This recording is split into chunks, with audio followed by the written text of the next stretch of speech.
प्रिय दमानिया, तुम्ही जितक्या विनम्रतेने बोलला तितक्याच प्रेमाने तुम्हाला काही प्रश्न विचारले पाहिजेत. तुम्ही आधी असं म्हणालात की कुठल्या तरी व्यक्तीने तुम्हाला कॉल डिटेल्स दिले.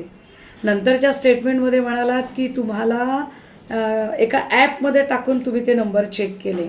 दमानिया, ती कोण व्यक्ती आहे ज्याने तुम्हाला इतके महत्त्वाचे कॉल डिटेल दिले आणि इतकी महत्त्वाची माहिती देणारा माणूस तुम्हाला माहितीच नाही किंवा अनोळखी माणसाच्या माहितीवर तुम्ही इतक्या चटकन विश्वास ठेवला की दे धडाम तुम्ही लगेचच माहिती प्रसारित केली?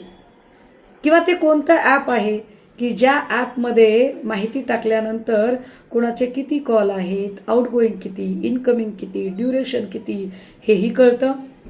दमानिया, तुम्ही भाजपच्या अगदीच नावं घेतली नाही असं नाही, 2 लोकांची नावं घेतली, पण ती अँटी CM लॉबीतली चंद्रकांत पाटील आणि आशिष शेलारांची नावं आहेत. दमानिया, तुम्ही नार्वेकरांचं नाव नक्की घ्या, पण त्यासोबतच अमित शहांचा फोटो जो खराच सोबत आहे त्याबद्दल तुमचं काय म्हणणं आहे?